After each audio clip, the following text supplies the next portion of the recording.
أعوذ بالله من الشيطان الرجيم. بسم الله الرحمن الرحيم. وإذا طلقتم النساء فبلغن أجلهن فلا تعضلوهن أن ينكحن أزواجهن إذا تراضوا بينهم بالمعروف، ذلك يوعظ به من كان منكم يؤمن بالله واليوم الآخر، ذلكم أزكى لكم وأطهر، والله يعلم وأنتم لا تعلمون. وإذا طلقتم النساء او کلا چې تاسو طلاق ورکې بیبیانو ته،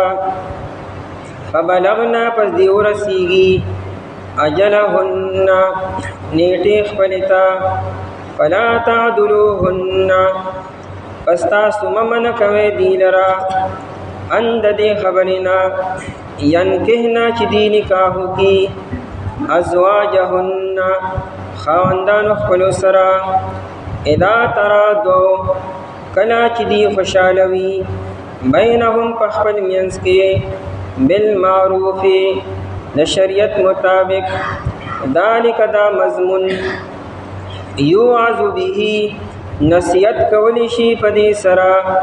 من ها چاته کان منکم چې وي د ستاسو نه یؤمن بالله چې ایمان لري په الله تعالی باندې، والیوم الاخر او په ورځ رستنې باندې، ذالکم دا ازکا ډیر زیاتونکې د برکت لره لکم ستاسو لپاره، واطهرو او ډیر پاکونکې دی، والله یعلم او الله تعالی پوهیږي، وانتم لا تعلمون او حال دا دی چې تاسو نه پوهیږئ. په آیت مبارکه کې حکم بیانی چې کله یو سړی طلاق ورکړي یو یا دوه، نو دته په عدت کې د رجوع اختیار دی، او که په عدت کې د رجوع نه کړه نو د عدت نه بعد هم که دا ښځه رضامند وي او دا سړی هم خوشحاله وي او دی نکاح کول غواړي نو بیا هم نکاح کولی شي. تجدید د نکاح یعنی نوې طریقې سره نکاح تړلی شي. په دې کې د ښځې رضامندي ضروري ده، هغه به مجبوره کولی نه شي، په هغې به څوک زبردستي نه کي، او د سړي رضامندي هم ضروري ده. نو که چېرې فرض کا ښځه رضامند دی د سر د نکاح کولو، نو بیا بل چاله نه وي په کار چې دا ښځه منې کړي چې د سر نکاح مه کوه. د ښځې چې کوم اولیا دي سرپرستان دي، که پلار دی که رور دی او که نیکه دی، او یا معاشره یا بل څوک، هغه له په دې منځ کې حایل جوړېدل نه دي په کارو چې دا ښځه منې کړي او د سړي سر د نکاح کولو نه، یا دا ښځه بل چا سر نکاح کول غواړي نو دې سړي سره هو تعلق مکمل ختم شو، نو دله دا نه دي په کار چې دمکي ورکړي چې بل چا سر به نکاح نه کوي، دا زما د غیرت نه خلاف خبره ده. ستا خو د نکاح نه دا وتېره او ختمه شوې ده، ستا لپاره خدا د نورو زنانو په شانتې یو اجنبیه ده، بلکې ستا لپاره خدای نورو زنانو نه زیات احتیاط پکار دی چې شبهه او تهمت پیدا نه شي. نو تاسو دا ښځې مه منې کوئ چې دی بل چا سره نکاح وکړي. آیت مبارکه په دې موقع نازل شو. یو صحابي دی معقل ابن یسار رضی الله تعالی عنہ، دې خپله وي زما خور وه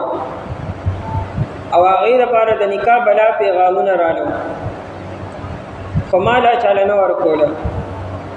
دې کې زما د تره زوی و ابوالبداح رضی الله تعالی عنہ، هغه د نکاح پیغام راولېږه، نو ما بل چاله نه ورکړی او دله مې په نکاح باندې ورکړه. ښکلې زندګي تېرېده، خو پته نشته چې څه وشو. نو ابوالبداح رضی الله تعالی عنہ دې له طلاق ورکړو، او دا طلاق هم رجعي ورکړو. یعنی دا رجعي مطلب دا دی چې دا سړی رجوع کول غواړي نو رجوع کولی شي، خو ده رجوع نه کړه په عدت کې، او تر دې چې هغې عدت هم تېر شو. د عدت د تېرېدو نه بعد چې نورو خلکو بیا پیغامونه راولېږل د نکاح دپاره، لکه معاشره کې په اور کې خدا طریقې کارو چې زنانه به کونډه شو یا به ورته طلاق میلو شو، عدت به څنګه ختم شو. دا یو ماحول جوړو چې فوراً به بیا نکاح شروع شو. نو نورو خلکو د نکاح پیغامونه راولېږلو. نو زما هغه د تره زوی ابوالبداح رضی الله عنه هم بیا د نکاح پیغام راولېږو چې زه سره بیا نکاح کول غواړم. او زما خور په دې خبره باندې رضامند هم وه چې که زما نکاح ابوالبداح رضی الله عنه سره وشي نو ښه خبره ده. او دې کې فایده هم ده ځکه چې زنانه کله راضي او سړی هم رضامند دي او نورې خبرې پکې منځ کې نه، یعنې سړی دا ښځې له تکلیف نه ورکول غواړي، د کور د آبادولو نیتي. بیا د ښځې نکاح دغه سړي سره ډېر بهتر دی ځکه نوې نوې تجربې کول ګران کار دی. دا زنانه یو نوې سړي له کور ته ځي، هغه به څنګه صفات والی، څنګه اخلاق به وي، دې حقوق به پوره کولی شي او که نه، بل د کور ماحول به څنګه وي. او دلته کې خو اسم تجربه مخکې نه شوې ده، زنانه ته د سړي عادات او کردار معلوم دي، نو دا ځای وله ډېر ښه دی. نو ابوالبداح رضی الله عنه چې د نکاح اراده وکړه نو معقل ابن یسار رضی الله عنه قسم وخوړو او خور ته وی بوجهه من وجهك حرام ان تزوجتيه، وی کچېرې تا ابوالبداح سره نکاح وکړو نو زما مخ ستا په مخ باندې بیا حرام دی، یعنې ما ته باندې مخ نه لګوي، ما ته به نه ګوري. قسم یې مضبوط قسم دی.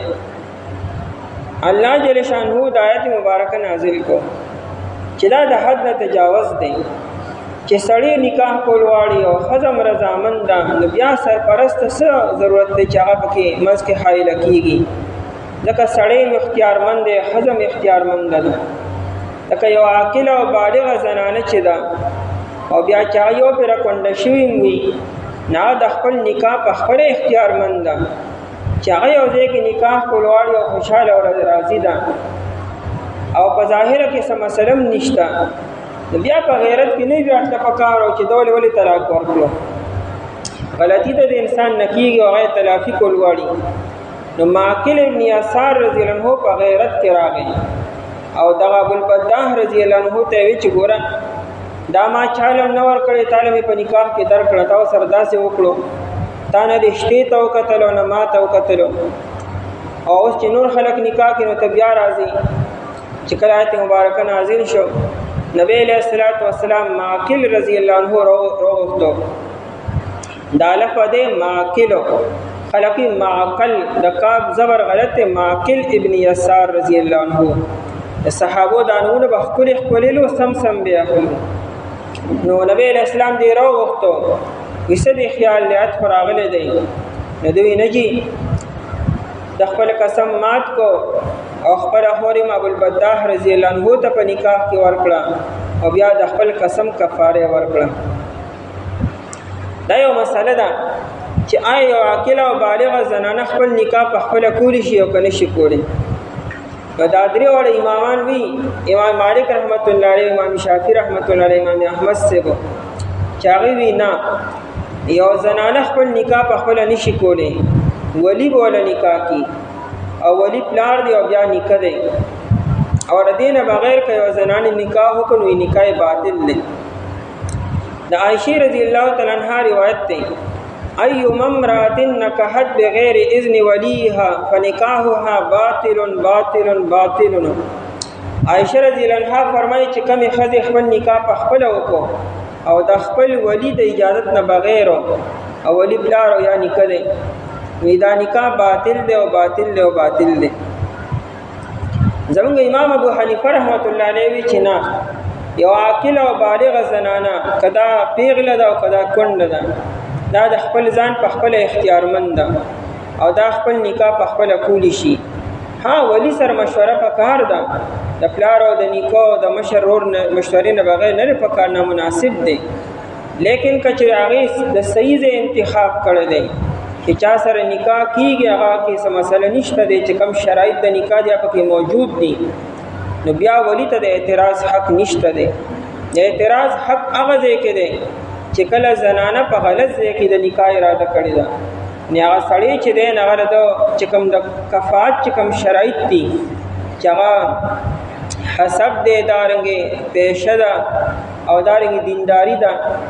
او اسلام مذهب دی. کله دې ټولو خبرو خیال ساتلی، لحاظ ساتلی دی، نو نکاح صحیح دی. که چېرې غلط ځای کې نکاح کړی، نکاح خو شوی دی خو ولی ته د فسخ کولو حق حاصل دی. یعنی ولی دا درخواست قاضي له او جج له ورکولی شي چې دې زنانه په غلط ځای کې نکاح کړی دی، نو قاضي و بیا څوک دا نکاح ختم کړي. خو نکاح په خپله نه ختمېږي او نه ولی ختمولی شي. او زمونږ دپاره غټ دلیل چې دی هغه دا مخکني آیت مبارکه کې حتی تنکح زوجا غیره، قرآن وی حتی تنکح چې دا ښځه نکاح وکړي. تنکح کې ضمیر دی ښځې ته راجع دی چې دا ښځه نکاح وکړي بل سړي سره بل خاوند سره. نو قرآن خدا نه وایي که نه چې ولی رو لګي ردی نکاح بل چا سره وکړي، قرآن خدا وایي. بل بخاری کې روایت دی نبی علیہ السلام صحابه کرام رضی الله تعالی عنهم سره تشریف فرماو، یو زنانه رااله، هغې نبی علیہ السلام ته وویل چې ما تا ته خپل ځان په نکاح کې درکو، خپل نفس ما تا په نکاح کې درکو. نبی علیہ السلام ورته فصعد النظر، داسې بره ښکته ورته وکتلو او بیا نبی علیہ السلام خاموش شو. ډېر ساعت تیر شو، صحابه کرام رضی الله عنهم پوه شو چې د نبی علیہ السلام سره په خپله د نکاح خواهش نشته دی. یو صحابي وایي جی مالې په نکاح کې راکا، وایي تا سره څه دي؟ وایي جی هېڅ هم را سره نشته. وایي نه څه خو وګوره که نه، هېڅ هم نشته دی. ورته وایي کم از کم یو ګوتمه خو په کار ده که نه، کم از کم وایي دا هم نشته را سره. بیا ورته د قرآن سلسله ته یاد را څه صورتونه ته یاد دي، هغه وایي جا او پلانکې پلانکې صورت راله راځي. نو نبی علیہ السلام ته فرمایل زوجتکها بما معک من القرآن، دا ما تعالی په نکاح کې درکړه په دې وجه چې تاسو د قرآن پلانکې پلانکې صورت یې نه تاسو د قرآن صحیح یاد ده. خو دا ځان اختلافي مسله شوه. امام شافعي رحمت الله علیه وی دلته کې دا با د پاره د عوض دی. څه مطلب و؟ ته به دې ښځې ته دا صورتونه به ورته ښیې، سبق به ورته ښیې، نه دا ردی مهر شو، ردی په بدله کې تعالی ما دا په نکاح کې درکړم. او زمونږ امام ابو حنیفه صاحب وی چې نه، مطلب د حدیث دا دی چې چونکې تعالی د قرآن پلانکې پلانکې صورت درځي، نو تا ته فضیلت حاصل شو په نورو باندې. نو دا یو د ترجیح او وجه شوه چې تعالی په نکاح کې درکومه، نو په دې وجه تعالی پلانکې پلانکې صورت درځي. بہرحال امام حضرت عائشہ رضی اللہ تعالی عنہا چې کوم روایت موږ بیان کو، ایوم امرأة نکحت بغیر اذن ولیها فنکاحها باطل باطل باطل. دا حدیث چې د اصل کې د اصول حدیث یو قانون دی. یو راوی چې وی کنه راوی آیو حدیث را نقل کی او داغه عمل دغه حدیث نه خلافی،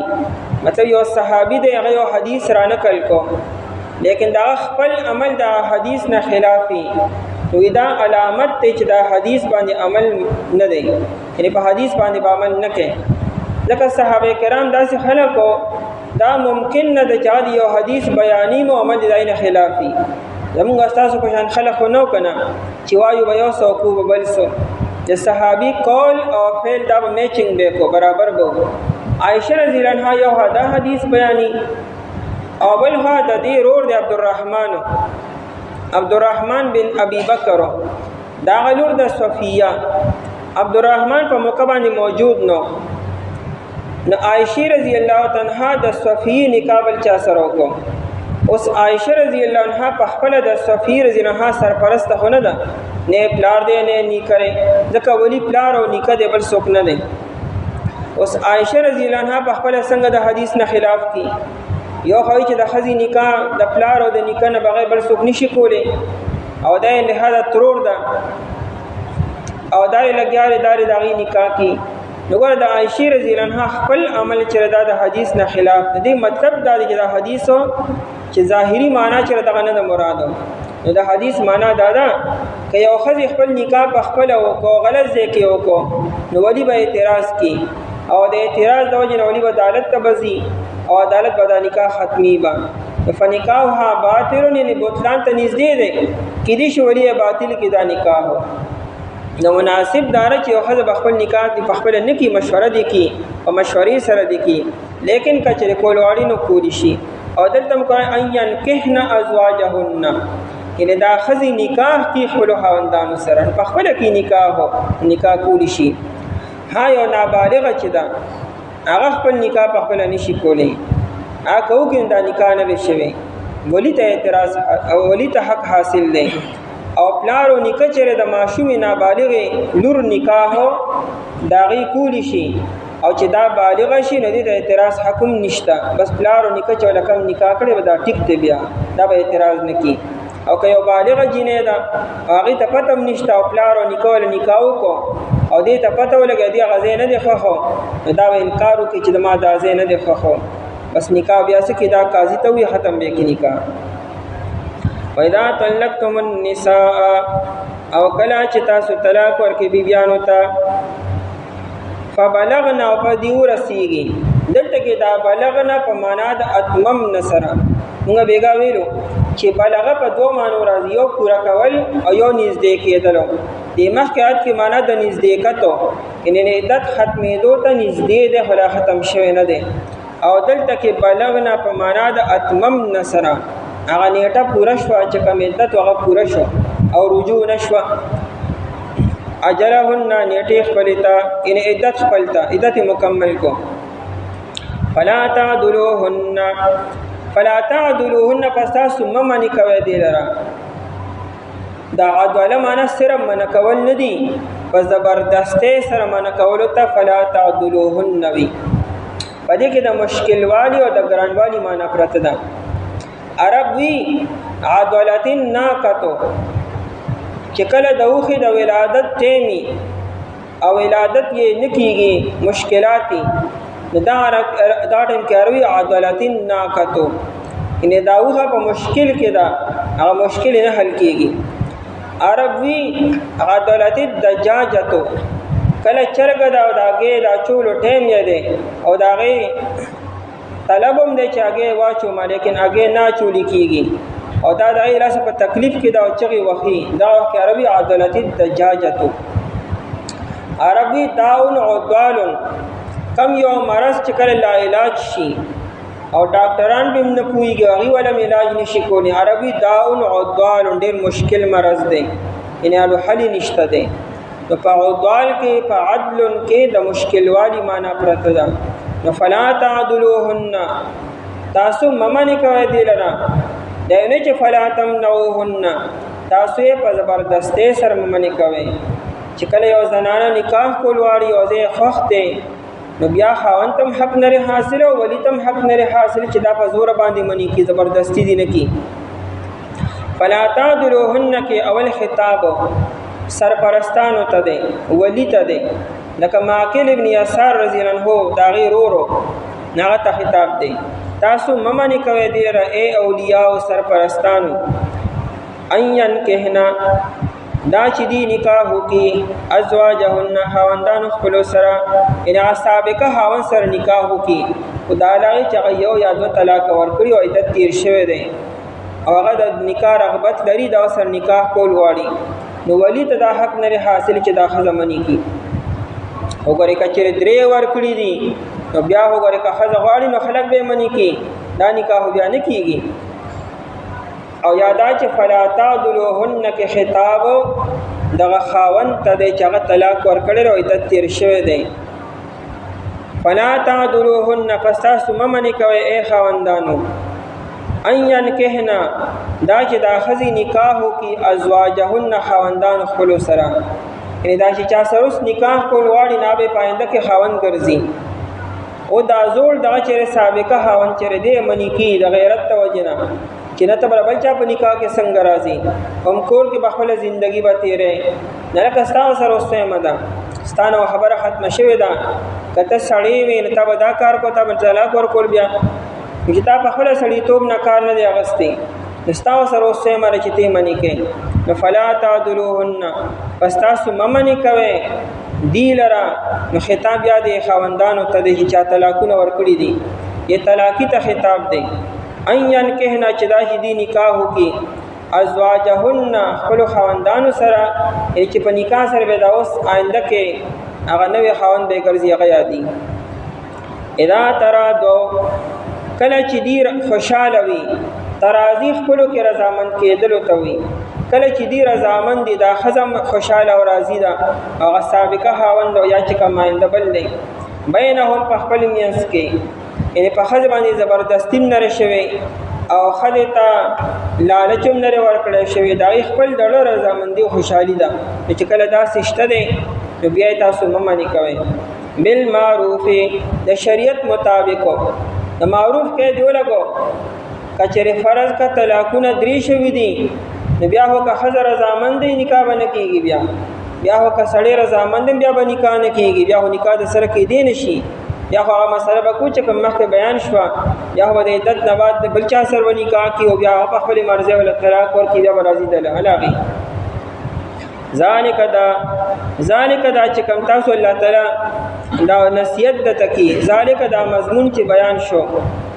چې تاسو دا زنانه مه منې کوئ یوعظ به نصیحت کولی شي په دې سره الله جل شانو احکم الحاکمین دی د حاکمانو حاکم دی الله تعالی ایغه نیغه خبره نه کی ډیر د نصیحت او د شفقت او د خیرخوانه خبره کی ان احکامات ته بیانی خو سره پکې نرم انداز اختیاري د الله جل شانو په حکمونو کې نرمي ده یعنی فیدر پکې تاسو فرعون وانت کې ظالم تا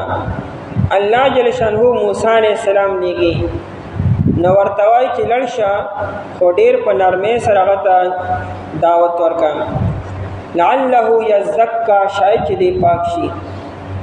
او فقول له قولا لینا چې لړشه ډیر نرم خبره وته کوه الکه الله تعالی تر مخکې نه پدره چې فرعون هو ایمان نه وروړي بیا موسی علیہ السلام او هارون علیہ السلام ته وی تاسو په انداز نرم اختیاروي دا الله تعالی په حکمونو کې انداز نرم دی پوری دا تاسو الله تعالی نصیحت کې پدې کې تاسو فائدہ ده ذالک یوعظ دا نصیحت کولی شي په دې سره من اچاتا کان منکم چې ودا تاسو نه یؤمن بالله چې ایمان لري په الله تعالی باندې ول یوم الاخر پر ورځ باندې او د ایمان چونکه موږ ټول ایمان دی په دې حکم باندې بیا عملوم پکار دی ذالکم دا کوم حکم چې بیان شو په دې تاسو عمل وکړئ نو ازکا په معنا ډیر زیاتون کې د برکت لره لکم تاسو لپاره طلاق سنه ست راشي د برکتی راشي د کور باندې کوي کې هوا الوتی وي او کور کې ډیر زیات د برکتی وي ډیر سپیروالي بیا سم کار خرابيږي نو دا نحوست ختم کې په دې سره شیطان چې دی دې چې ما هم کارگزاری اخلي نو د یو نه تاسو کې زوینه تاسو چلو کو بل تاسو چلو کو یو ما پلان کې باندې مونږ قضا کو بلی ما تا چلو کو عزت دونه غټ کار دی نه کړي هغه یو چې ما خزا هان خپل کې یو بل ته ګرم کړو او تر دې چې سړی باندې مې طلاق ورکوي تا زبردست کار وکړو ځکه دا د دشمنی او د نفرت بنیاد دې کې خودو اوس به خزا په سړی پسې لګي سړی به خزا پسې لګي اوس به د خزا وارثان نه به سړی به ولي او یا بغل کندې بکني دارنګ اوس سړی به راړي مانی دی ورکړي طلاق به ورکړي نه ما هونی دی ورکړي او یا ما یو ورکړی دی اوس بغه ځان له جایز طریقې وګوري ځان له هیلې وګوري حالانکه کې بڑو گنجائش بېنا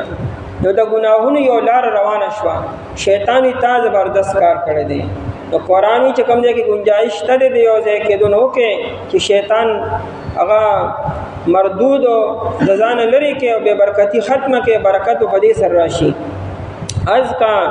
ډیر برکت والا دی لکم استاسو لپاره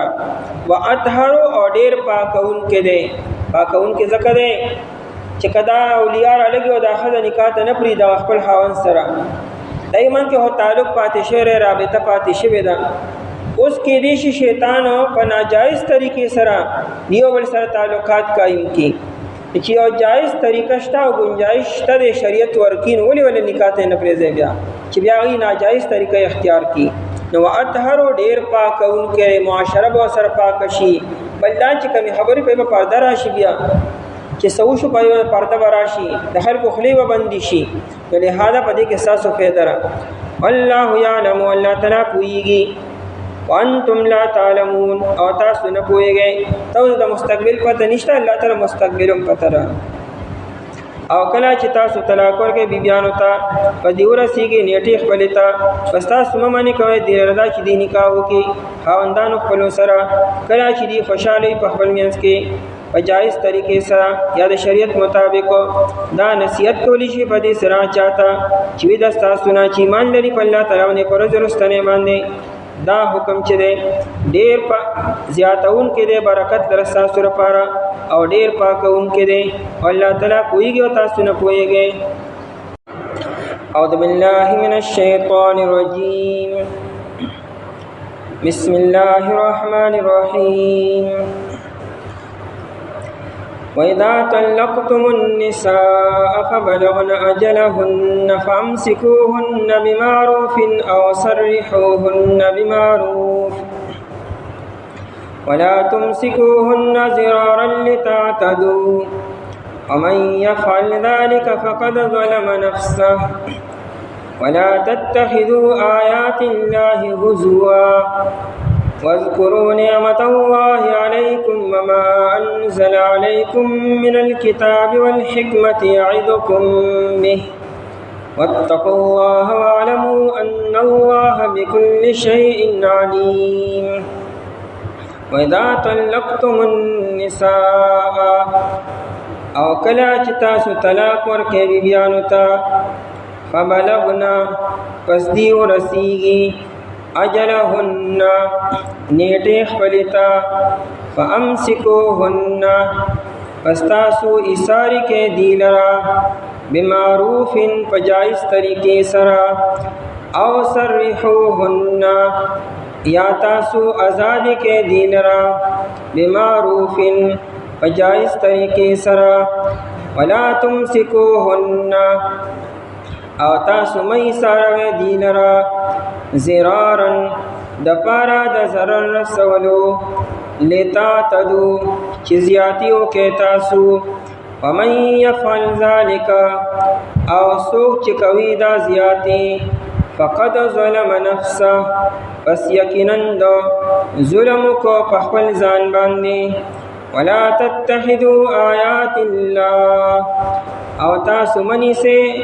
آیاتونو د الله تعالی لرا حضوان پټو کو سرا واذکروا نعمت الله او یاد کې احسان د الله تعالی علیکم پتا سباندی وما انزل علیکم او آج اللہ تعالی نازل کو پتا سباندی من الكتاب دا قرآن والحکمت و دا احادیثنا یعظکم اللہ تعالی نصیحت کوي تاسو ته به پدې سره واتقوا الله او یریږئ الله تعالی نه واعلموا کوئی شی تاسو ان الله بكل شيء علیم چې یقینا الله تعالی په هر یو چیز باندې خبردار دی. آیت مبارکه کې بیان دی چې یو سړی خپل بیبي له طلاق ورکړي یو یا دوه داینه بعد دته اختیار دی که رجوع کول غواړي نو رجوع دې وکړي او کني رجوع نه کول غواړي نو بس پرېږدي چې عدت ختم شي نو بیبي به مکمل آزاد شي. او که یو انسان رجوع کول غواړي نو دا به ضروري وي چې د رجوع نه مقصد ښځې ته تکلیف رسول بني ایذا رسول بني بلکې حسن معاشرت پکې ښکلی ژوند به ورسره تېري او زړې خبرې به نه تازه کړي. دا د الله تعالی حکمونه دي او تاسو ته په دې سر نصیحت کې په دې باندې عمل وکړئ. یعنې دا ګپ مه ګڼئ دا هوایي مه ګڼئ او دا ټوکې مه ګڼئ. الله جل شانه تاسو ته په دې سر نصیحت کړي. وَإِذَا طَلَّقْتُمُ النِّسَاءَ اصلیت کې جاهلیت کې او ظلم او زیاتې دامو چې د یو سړي به د بیبي سره نفرت پیدا شو او خوښه به نه وای ته بیا ایذا او تکلیف به رسو او د ایذا او تکلیف رسول یو طریقه دا وه چې هغې له به طلاق ورکو او د هغې به چې کوم عدت وه به نږدې شو بیا به ورته رجوع وکړه بیا به یې څه وخت پس طلاق ورکو بیا به د عدت شروع شو بیا به یې رجوع وکړه. نه د طلاقو څه حد او نه د رجوع څه حد و. ښځه به یې نه ساتله نه به یې پرېښوده چې بل چا سره نکاح وکړي. ثابت بن یسار یو سړی و هغه هم دغه شان کار وکړو بیبي له طلاق ورکړو او چې عدت ته یو څو ورځې پاتې شي 2 ورځې یا 3 ورځې بیا رجوع وکړه او بیا یې له طلاق ورکو بیا 9 میاشتې بس بیا ورته رجوع وکړه الله جل شانو آیت مبارکه نازل کو طلاق حد مقرر شو چې سړی صرف 3 طلاق ورکوي شي او بیا د رجوع مو چې رجوع کوي خبره ده او د رجوع نه مقصد با بلا تکلیف ورکول ني ایذا ورکول بني وإذا طلقتم کله چې تاسو طلاق ورکئ النساء بیبیانو ته چې کله تاسو بیبیانو ته طلاق ورکئ خو یو او یا 2 طلاق ورکئ ان درینا کله چې دریو نه پس بیا رجوع نشي کېدی یا طلاق مغلظ شي یو طلاق ورکئ یا تاسو 2 ورکئ او بیا عدت شروع شي نو د عدت دوران کې بیا 2 کارونه وکئ یا خدا چې رجوع کوي وتا او یادا چې بس رجوع مکوي پرېږده چې عدت مکمل شي او دا آزاد شي فبلغنا پس دی ورسیږي بلوغت او انتها ته رسیدو ته وي چې کم حد وي هغه حد ته رسیدو ته بلوغت وي نو فبلغنا چې پس دی ورسیږي او دا بلغنا کله کله په معنا د نزدېکت سره راځي یعنی کم حد چې مقرر دی ته انسان نزدې شي ډېر پرم بلغنا راځي لکه یو انسان مثال کراچۍ ته روان دی او دی حیدرآباد ته ورسېدو او دلته نو ته یو تن فون وکړي چې ستانه خوا پلانکي سیز پاتې شو هغه ځان سره وړی نه هغې زه خو کراچۍ ته ورسېدم ناکم ځای کې لا کراچۍ ته رسېږه خو ته لا کراچۍ ته بله لاره پاتې را لیکن چونکې د دې په مقابله باندې هغه کراچۍ ته نږدې ورسېدلی دی نو قریب د شی په حکم د سیز کې وي یعنی کله یو انسان یو ځای ته نږدې شي نو ګویا کې دی رسېدلی دی نو فبلغنا چې دا ورسېږي یعنی کم عدت چې څومره ټایم دی هغه لا پوره شوی نه دی خو په ختمېدو باندې یو څو ورځې پاتې دي نو فبلغنا په معنا قاربنا دا بیبیانې نږدې شي اجلهن نیټې خپلې ته یعنې د عدت مکمل کېدو ته چونکې دا یې پته یې اندازه خو لګي زنانو ته چې دومره ورځې پاتې دي په عدت کې نو سړی له په دا وخت کې بیا پکار دي که چېرې رجوع کول غواړي نو فوراً دې رجوع کړي او بیا چې رجوع کړي نو حدیث کړی چې ګواهان پې جوړ کړه واشهدو ذوی عدل منکم بیا 2 ګواهان پې جوړ کړي دا نه چې د ګواهان نه بغیر رجوع نشي کېدی د طلاقو دپاره هم ګواهان ته ضرورت نشته دی بغیر ګواهانو هم طلاق کېدی شي او بغیر ګواهانو هم رجوع کولی شي لیکن دا طلاقو دپاره ګواهان ځکه پکار دي چې سبا سو غلط بیاني ونه کړي چې سړی دا ونی چې ما خو نه دي ورکړي یا ما یو یا 2 ورکړل کې هغه 3 ورکړي چې ګواهان به ګواهي وکړي او یادار وی پر رجوع باندې ګواهان پکار دي سبا کچې دا سړی وی چې ما رجوع کړی دا لیکن ګواهان نشتا او خدای تا رجوع نه راکړي خبره وسنګ ثابتېږي نو په ګواهانو سره ثابت شي او یادا چې خدای انکار وکړي تا رجوع یا سړی انکار چې ما رجوع نه راکړي بعض وخت سړی رجوع کړي نه ما نه راکړي ګواهان وی چې تا هو کړی ولوم مخکې نو ګواهان پسې مستحب دی غوړه خبره ده په دین بغیر رجوع کولی شي اجلهن نیټې خپلتا اجل د نیټې اخرنه حصے ته وي علامه ازهری دا د لغت لوی ایمان دی ناغوی اجل حقیقی معنی چې دا د مودې اخرنه حصے ته وي اگر چې باقی حصے ته وي لیکن حقیقی معنی اخرنه ده نو اجلهن نیټې خپلتا د عدت اخرنه ورځې شپې دی آیت دا ورسیدا نو بیا فامسکوهن پس تاسو ایثار کې دی لره بمعروف خدای ایثارولو په جایز طریقې سره د عرف مطابق بوي او د ایثارولو مراد رجوع کول دي نو رجوع وتو کې طلاق صریح نو رجوع وتو کې او طلاق باین نو بیا نکاح وتړي فامسکوهن بان تراجعوهن تاسو رجوع کې دي ته خدایو د دوه نه پسو بمعروف او دا واپسی به د ایثارول چې دا په جایز طریقې سره وي یعنی مطلب دا چې د ایذا او د تکلیف د پاره نه چې کنه سره د نکاح مکمل نزي او سړی خو چونکې ساتلم نه غواړي او پرې خودلم نه غواړي بیا معروف طریقې سره تاسو رجوع کوئ او سرحوهن یا تاسو آزاد کې دی لرا تسریح آزادولو توي بمعروف په جایز طریقې سره دا اور مطابق او دا آزادولو مطلب دا چې رجوع مکوي ناسی یو سوره ز پاتې دا به تیر شي عدت به مکمل شي نو حذف آزاد شي نو کبیا تاسو بل چا سره نکاح کی او کبیا تاسو سره نکاح کی او کنه کی نو دای خو خدای دا امساک او دا مجاز دی د رجوع نه او دا تصریح مجاز دی د پری خودونه او دارنګه روح المانی دویم توجیم لیکلی دا هغه دا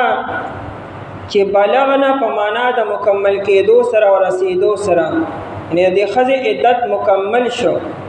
نو د عدت د مکمل کېدو نه بعد سړی ته بیا دوه اختیار دي یو دا چې تجدید د نکاح وکا بیا وسر نکاح نوې طریقې سره وتړه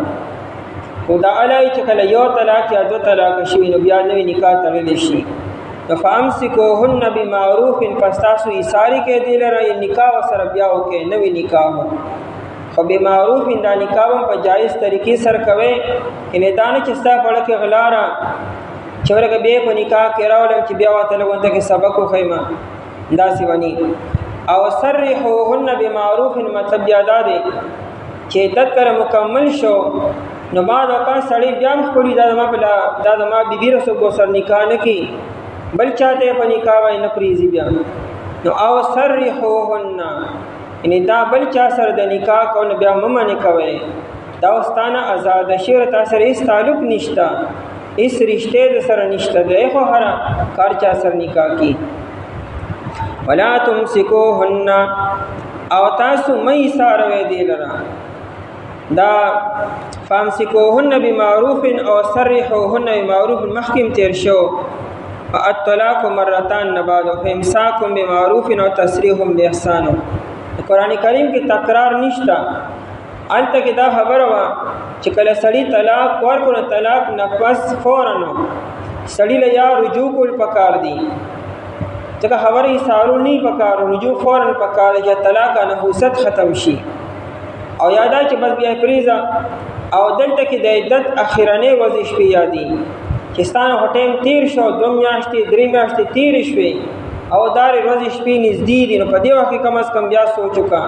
او بار بار سوچ وکا چا سره مشوره وکا استخاره وکا خیر دی نو کچري ساعتین بیا ته رجوع وکا او کني نو بیا د ورځې پات دام رجوع مکوا ولا تمسكوهن او تاسو مې سره دی لرا ان رجوع تمکوي خو زرارن د پاره د zarar رسولو دا مفعول له ره ان دا رجوع تاسو ولې کوي لکه د غلاره چې zarar وته رسومه تکلیف وته رسومه ظلم او زیاتی به سر کومه پریزمنا يرنزوم به ولا تمسكوهن تاسو مې ساروي دی لرا زرارن د پاره د تکلیف رسول او zarar رسولو لتا تدو چې تاسو زیاتی وکې د زرار مانم ظلم کول دی او د تعتدو مانم ظلم کول دی د یو ظلم نه پس بیا انسان بل ظلم شروع کی دا ظلم بل ظلم پیدا کی بیا د یو ګناه اثر دای چې بل ګناه وکې د نیکه اثر بل نه کی دا د ګناه اثر بل ګناه دی د یو ظلم نه پس بل ظلم وکې بیا نو د ظلم د پاسه ظلم ولیکې دا رجوع طالبانو کول پکارو شریعت خطا ته د گنجائش پیدا کو د تنګې نه و باسر چې دا یو طریقه شته ک طلاق د نشوي دی په غلطه سره یو یا دوا نو ته رجوع کولی شو سو نو شریعت خطا له یو اسانی او گنجائش درکو د گنجائش مطلب خدا نه چې تی په ناجایز طریقې سره استعمال کا چراشه رجوع تو کوم چې داسې حکم او داسې حکم نو دا ظلم نه چې تا د شریعت هغه جایز گنجائش تا په غلط انداز کې استعمال کو او بیا داینه په چستا بیبي شو دای حقوق بیا تا باندې واجب شو بیا نه پوره کوي او زیاتی وسر کې دا بل ظلم شو بیا او یادا چې د زرار مطلب دا دی چې تاسو دا رجوع کوئ نو مقصد دای عدت وګدول دي چې رجوع دی وکړه بیا په نکاح کې شو اوس ته ساتینا او سوخ په سره بیا طلاق ورکې بیا د عدت شروع شو او ته بیا وته رجوع کې نو دا زرارن د مودي وګدولو د پاره چې کله په نکاح کې راځي او کله د نکاح نه ځي او لتا ته د چې تاسو زیاتې وکې یعنی مقصد تاسو دارې چې را دې خزینه سواخلې س پیسې ته واستل واړې س کالی ته واستل واړې زمکا او باغ وغیرہ ته واستل واړې ومن يفعل ذلك او سوک چې کوي دا کارو ذالک کې شرط اعتداء دا سوک چې دا زیاتی کوي نو زیاتی چا باندې کې فقط ظلم نفسه پس یقینا د ظلم کو په خپل ځان باندې زنانه یو بے بسا مخلوق ته او سو کی تاسو لاس نشي چولې داغه مجبورې دی بلا شي ته آزاد او مجبوره ده زنانه غریب بس کی نچته یو زنانه سره یو بے وسه انسان سره ته زیاتی کې ظلم کې تعالی الله تعالی اختیار د دې لپاره درکړي چې داسې وکړه وقار خدای چې خلکو ته نمونه شه خلکو ته یو مثال وخیا چې د بیبي دا حقوق دي دا عزت ته یو بیبي له دا پردې لرخل دا عزت ورکول پکار دي چې ستال لرخل خلک سبب عزت ورکي ته لګي زناور جوړ شوی داسې کارونه کوي نو دا ته اختیارات د دې لپاره استعمالي څوک چې دا کې راځي په خپل ځان باندې ظلم کوي آخرت په اعتبار سره ظلم دی او دنیا په اعتبار سره خپل ځان سره ظلم کوي د آخرت ظلم خو دا وکړو چې تا دای حقوق او ناجایز طریقې استعمال کړه د آخرت کې به ته سزا ملاويږي د آخرت کې دا چې تعالی سزا درکې دې سبب ته په خپل ګرځېدلې تا خپل ځان سره په خپل دا ظلم کړی دی او دنیا کې ظلم دا دی چې کله تا یو پیر طلاق ورکو بد اخلاقی دی وکړه او بدتمیزی دی وکړه خبره هو پټیږي نه خلکو تر زنانه پاک دامنی معلومه چې دا سونه پاک دامنه ده او سونه عجز طبیعت را او ستا ظلم او زیاتی حیوانیت هم خلکو ته معلوم دی نو سبب النکاح بیان شي کولې کچته وځي کې تاسو کې خلک دا حیوان دی زناور دی دله څوک لور خو ورکی بیا د دنیا کې خپل ځان سره ظلم او کور دي ځان په خپل روان کو ومن يفعل ذلك او څوک چې کوي دا کارو ان دا زیاتی په دنیا کې کوي د خپل ځان سره ظلم کوي فقط ظلم نفسه پس یقینا د زیاتی او کو ظلم کو نفسه خپل ځان سره ولا تتخذوا او منی سے تاسو آیات الله آیاتونو د الله تعالی لرا د الله تعالی د آیاتونو مراد احکامات دي چې کوم بیانېږي الله تعالی د حکمونه دا منی سے تاسو حضوان پټو کو سره دا د عمل کولو لپاره دي الله تعالی تاسو جاهلیت نه رو باسلې هدایت له درکونی علاره تو خودلا انسانیت صفات له تو خودلا داسې چلےږي تو تاسو په دې لن باندې راشه او تاسو هغه په ټوکو سر نیسئ یو بیبي نشه ساتلی نبی علیہ الصلوۃ والسلام ته وګوره په یو ټیم کې 9 بیبیانې وي وایي کې 9 کورنۍ وي او د ټولو سردا مسلې دای سره وي نبی علیہ السلام دغه 9 بیبیانې ساتلې دي د حقوقي پوره کړې دي باقاعده هر یو بیبي د نبی علیہ الصلوۃ والسلام نه خوشاله دنیا نه تللی ده نبی علیہ السلام بارک چرتم یو بیبی دانی ویلی چر دا خبره پکې خنوا دا پکې خنوا ټول ته نظارې دي اس خپل اخلاق د نبی علیہ السلام مصروفیات زمونه زیات او ارس سیوا ای باوجود نبی علیہ السلام نه قرآن خوشاله ساتلی دي هغه ته وګوره هغه شانتي ژوندۍ اختیار کړي دا الله د آیتونه دا پټو کو سرمنی سه او ټوکې دام دي چې عمل پې نه کوي او ټوکې دام دي چې طلاقونه درې په یو ځای باندې ورکړي دیو جنا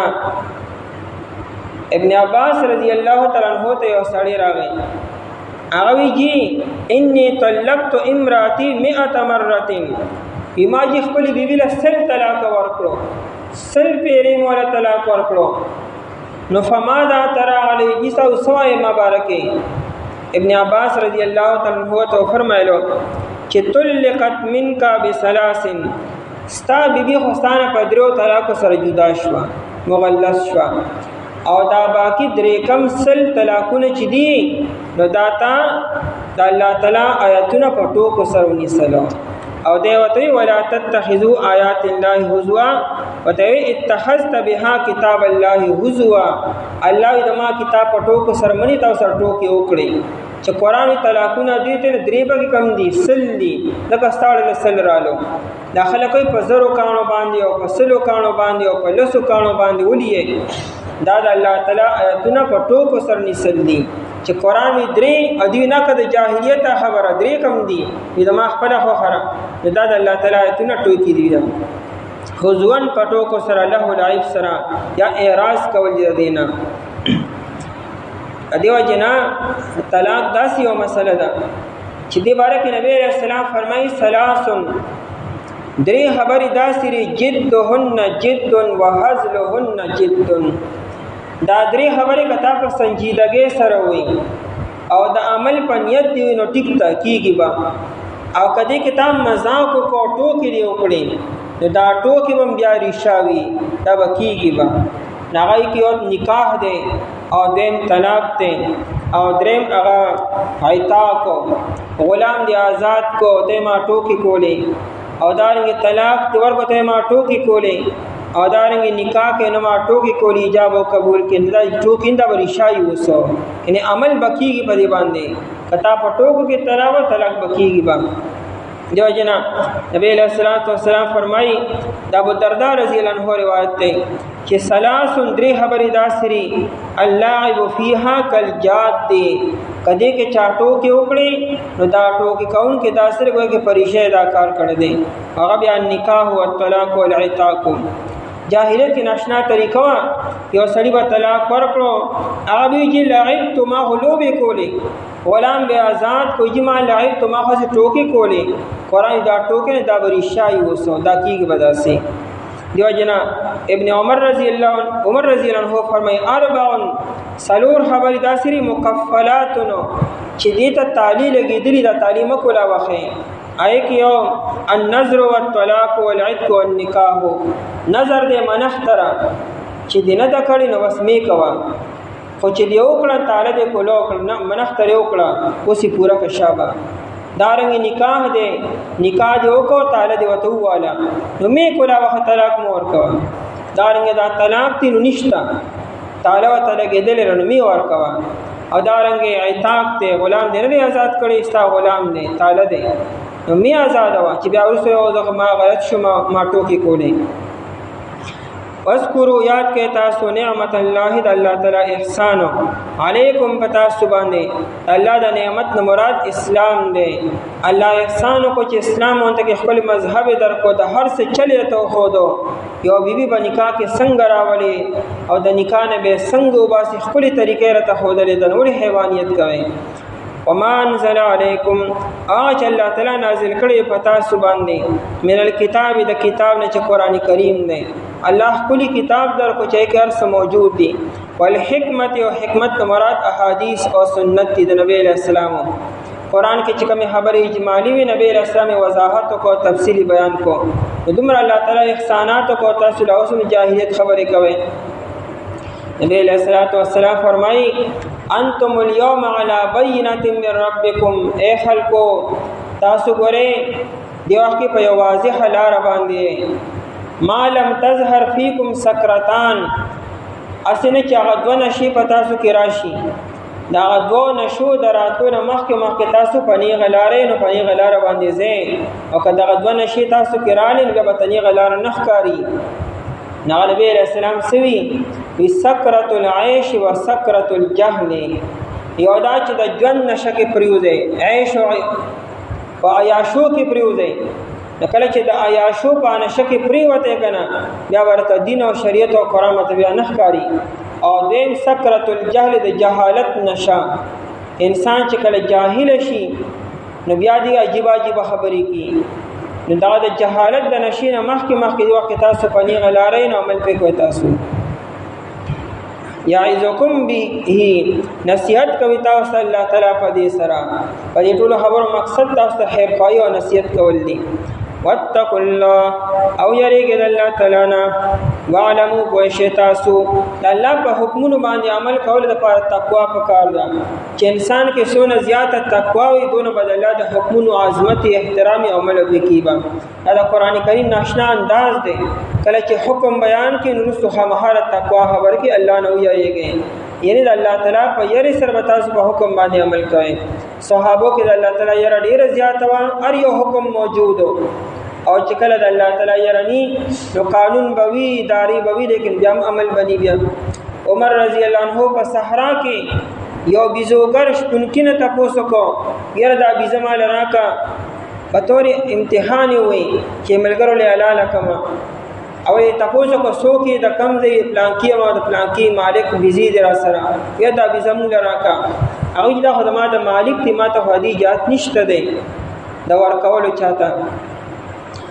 نو عمر رضی الله عنه ته مالک ته څه پته را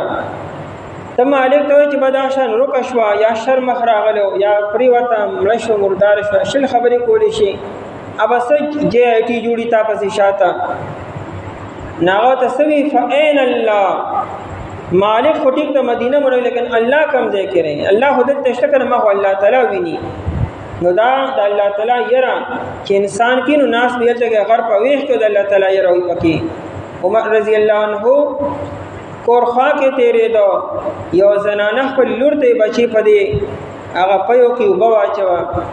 میموري امیر المؤمنین منع کړی دا یا امیر المؤمنین ته څه پته ده هغه الله خوشته ده کنه امیر المؤمنین نه پته نشته ده عمر رضی الله عنه اکور ته نه وکړه او سحر بیا تاسو کو چې دا جنې سوق ده او دا غي نکاح خپل زی سره بیا وکړو عاصم رضی الله تعالی عنہ سره او دا هغه جنې د بیا رسول الله تعالی دا عمر بن عبد العزيز سے کې تاسو وای دا غین الله تعالی پیدا کړی دی چې کله داسې تقوا نه خپل خلق پیدا کیږي او کله مال داړي حرامي شوري نه خامها غند ولا بیا پیدا کیږي ټول کلی بیا حیرانی خدای سری چې نوې نو خبره دا په علاقې کې انتشار بیا دا نه خوريږي وجدای چې شاته سکار مارشي دای وجدای وعلموا پوښه تاسو ان الله چې بشک الله تعالی چې دی بكل شيء علیم په هر یو سیز باندې علیم پوهه دی خبردار دی او کله چې تاسو طلاق ورکې بیان وتا پس دی ورسیږي نیټه خپلتا پس تاسو اشاره کې دی لرا په جایز طریقې سره یا آزاد کې تاسو دی لرا په جایز طریقې سره او تاسو منی سه دی لرا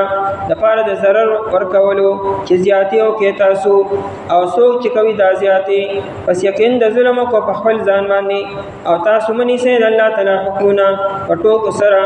او یاد کې احسان د الله تعالی په تاسو باندې هغه چې نازل کړي په تاسو باندې کتاب نه احادیث سنا نصیحت کوي تاسو ته په دې سره او یې ګل الله تعالی نه او کوئی شی تاسو چې بشک الله تعالی په هر یو شی باندې پوهه دی اعوذ بالله من الشیطان الرجیم بسم الله الرحمن الرحیم والوالدات يرضعن أولادهن حولين كاملين لمن أراد أن يتم الرضاعة وعلى المولود له رزقهن وكسوتهن بالمعروف لا تكلف نفس إلا وسعها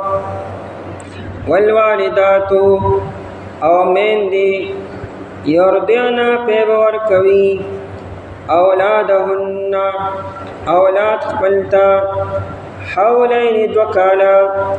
کاملین پورا لمن دا حکم دا چا د پاره دی ارادا چیرا دلری ایو تم دا چې دی پورا کی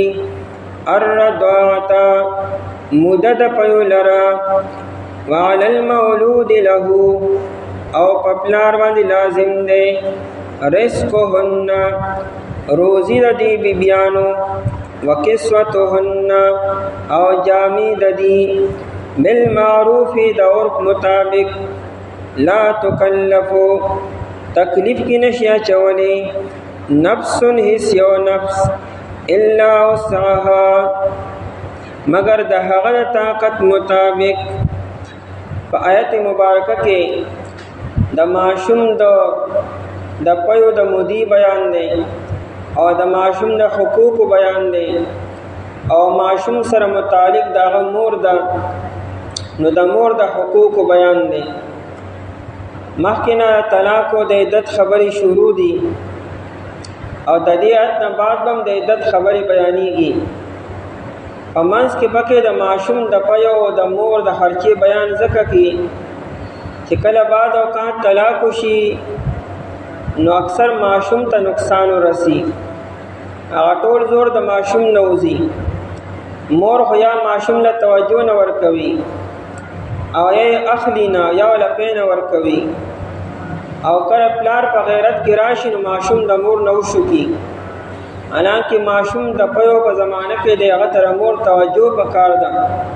لیکن پلار په غیرت کې راغله دی او په جذباتو کې راغله معشوم د مور نه جدا کی یو طرف ته د معشوم نقصان شي او بل طرف ته مور ته مزید ایذا او تکلیف ورسیږي. دلته کې بیان کې چې دا مسئلې خو وزیر راځي، کله به نکاحي، کله به طلاقي، کله سو، لیکن معشوم ته نقصان نه دی ورکول پکارو. معشوم سره واسطه او تعلق د پلارم دی او د مورم ده. د معشوم د مور سره که نفرت نو معشوم نه دغه سزا نه دی ورکول پکارو. آیت کې بیان دی چې مور خپل معشوم له 2 کاله پی ورکوي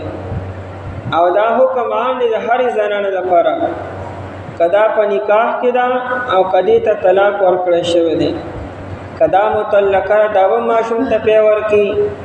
او کدا په نکاح کې ده نو به 2 کاله پی ورکي. دا د معشوم حق دی. په پلار باندې دا خبر لازم ده چې معشوم له به د پیو انتظام کی.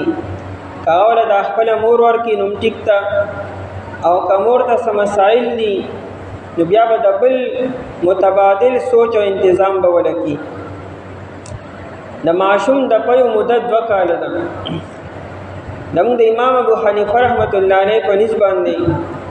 د پیو مدت 2.5 کاله ده، 13 میاشتې را. هغه د سورې احقاف د آیت نه استدلال کی وحمله وفصاله 30 شهرا، 30 مهینه یادي. او دا هغه دواړه شاګردان چې صاحبین ورته وي او دا نور درې واړه امامانو هغه وی چې د معشوم د پیو مدت 2 کاله ده. دا د معشوم حق دی او د 2 کالو نه سوا بیا معشوم ته پی نه ورکول پکارو. دیو جن کم معشوم چې په 2 کالو کې دنه دیو زنانه پیوس کلو نو دا معشوم دا غي زوی شو. رضاعت هم دې ته ویل کیږي. که یو معشوم د پردې زنانه پیوس کلو نو دا رضاعت مالا ثابتېږي چې کله په 2 کالو کې دنه د پیس کړي او کله 2 کالو نه خبره سیوا شو نو بیا د رضاعت تعلق نه ثابتېږي. لیکن صرف د عائشہ رضی الله تعالی عنها اختلاف دای پنځ باندې سموده مقرر نه را. هغه د 10 کالو، د 20 کالو، د 13 کالو هر څومره عمر کې چې یو انسان د چاپه اوس کنوي تعلق ثابت شو. عائشہ رضی الله تعالی عنها خپل مجتهده والوی بیبي وا. دای بعض مسلې عجیبه وي. ادي وجنا عائشہ رضی الله تعالی عنها ودا هله اختیارونه چکرای به وختل چیرې یو نارینه دی ما ته مخامخ راشي او یا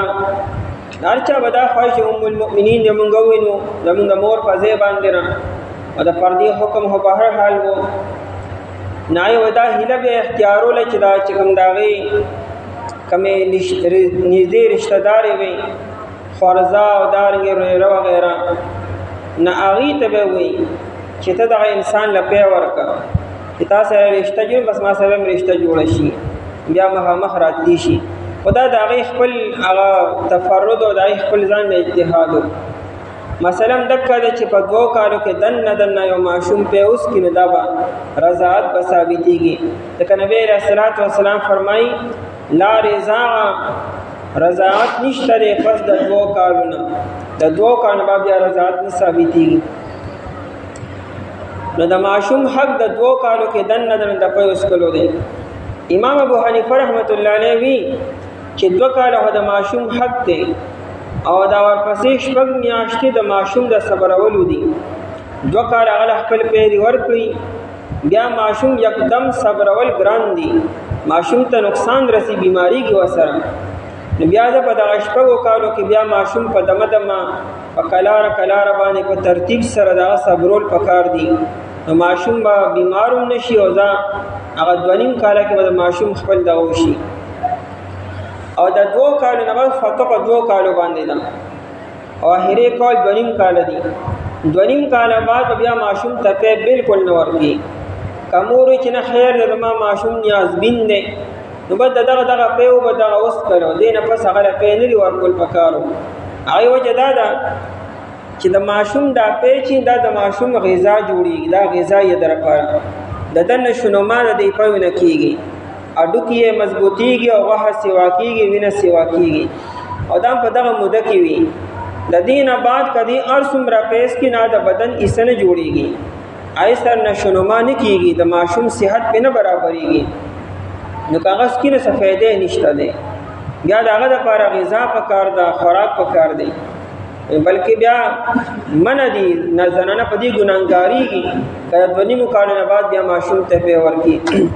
ها په یو صورت کې ورکول شي کچره ماشوم بیمار دی او یو طبيب او ډاکټر او حکیم وي چې ماشوم ته به تور علاج دا په پکار دی به تور غذا نه به تور علاج چې رده علاج په دې پيو کې دی بیا هڅو کې علاج په حرام سي سرم جایز دی بیا چې کله مجبوري شي په معنی تر رفي مخمستين مخ کې تیر شوی دی بیا به تور علاج صحیح ده او کنه دغه خبر نه بیا ماشوم د مور دغه پین ورکی والوالدات ومن دي والدات جمع د والداتون ده لفظي معنی جننے والی پیدا کون کې زیګون کې قرآن کریم مین دیونه چې کنه په مور باندې والدات وي اصل کې د قرآن کریم انداز د شفقت ته او د تربیت ته او د رحمت ته چې کچره فرق د زنا د طلاق شوی دی نو دا زنانه مطلقه ده او ظاهر خبر سړي سره به دشمنی می نفرت ومي او دا کوشش کوي چې زور وباسما بل سلار وای تشتن ناشي معصوم نه د معصوم په ذریعہ سره دغه زور وباسنه قران وینا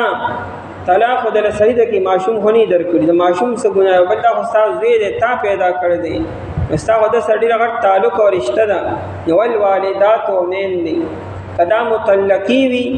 او کدا په نکاح کې وي دواړه مین دي نو دی وسکه یرزعنا په باور کوي دا خبر دې په معنا د امر سره نه یرزعنا دی په ور کوي اسه خپل مور ته معصوم لپاره ور کول دا مستحب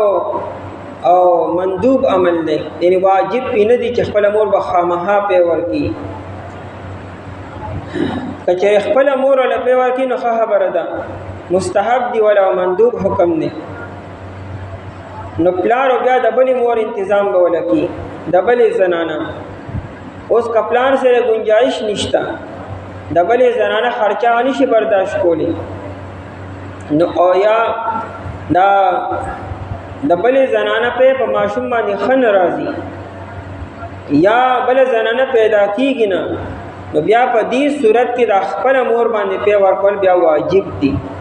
بیا مستحب نه دي بیا واجب دي په دې باندې بیا په دې ګناګاریږي چې پلاره خرچم نشي برداشت کولی د نه بل زنانه او یا بل زنانه شته لیکن دا غي په د معصوم د فارغ نه دي او یا معصوم د بل چا پیس کینا بیا هو مجبوری ده بیا بخامها د امور با د معصوم له بخامها په ورکیو کنه ورکینو ګناګاریږي او مور دا مطالبه نشي کولی چې کتا ولا بل زنانه راوصله هوتا تنخوا ورکوله پیسې به ورکوله اجرت به ورکونه مال راکوا دا مطالبه د امور نشي کولی دا چې کله په نکاح کې وي نو منکوحه چې دا بونی چې مال به د قوی اجرت برا کې مال به تنخوا راکې نه او نه چې کوم دا په عدت کې وي نو په عدت دوران کې دا د قوی خرچ نشي غستې ها چې کله عدت ختم شو دا آزاد شو او معصوم د امور سره دی غوړه په ورکی اوس په پلار باندې دا خبره لازم ده چې د معصوم خرچه بزان لور کی او د مور خرچه بزان نه بیا د معصوم خرچه ځان لدا او د مور چې د معصوم لپاره ورکی اگر چې خپل مور ده نو دای خرچه په پلار بیا ځان لور کی دا اجرت د عدت نه بعد دی عدت دوران کې او یا په نکاح کې مور دانش ویلې چې مال به ایکسترا چارجز راکې نه په نکاح کې چې کله دا بیبیره د دې خرچه خصم په دې خاون باندې دا داغي نفقه داغي سکنا خرچه او جامع ور په پلار باندې نه سو نه مخکې نه برداشت کیه مزید سبوج په باندې راولي او یا کدا په عدت کې دا نو عدت دوران کې هم خاون به خرچه ورکی خپل خزیله نو خرچه خو مخکې نه برداشت کی نور مزید سو چې کله د عدت نه خبره ختم شو نو خدا او سزا ده نو کاغذ معصوم د پربل چا سره نکاح نکي نو بیا ودا خاون بس کی دا غیر معصوم خرچه او د خرچه بزان لور کی مسله دا ده چې معصوم او معصومه کالک ته او کجینه ده معصوم تر وو کالو پورې او جنې تر 9 کالو پورې دا به مور سره مور به حضانت کی ته حضانت وی یعنی مور به پیم ورکی تربیت بم کی شفقت والا معاملہ به سرم کی ماشوم الګ چې کله دو کال شو بیا به د مور نه واغستی شي او پلار سره ځکه دو کال نه بعد ماشوم وسو لویږي هغه حرکتونه خپلی او عادتونه خپلی اوس هغه شفقت نه پکار د پلار لګ زورنم پکار ده مور کې فطری دا شفقت زیات ده اکثر چشم پوشی کو خیر ده خیر ده نو سو دو کالو نه بعد ماشوم یا روانيږي د ماشوم دغه وو کالو د 15 سمنس کې به دغه تربیت تر دو او کپلار پدې کې د غفلت نه کار واغستو نو بیا وروسته به جاړي بچ دا سو شو نو دی وخت د وو کالو نه بعد بالغ بیا پلار لراشي نو پلار بیا د تر 15 کالو پورې بیا هغه تربیت وکي او داري وی جینې کله چې 9 کالو شوان یا د مور نه دا واغستی بیا پلار تاوال شي لکه دا باقی ور پلان سره تیری چې دا صحیح تربیت د دی وشي او کله چې بیا دی بالغ شي دواړه نو بیا هغه ته اختیار دی بیا لکه جنې ته بیا اختیار دی بیا که پلان سره وسیږي او کمور سره وسیږي او چې هر یو سره وسیږي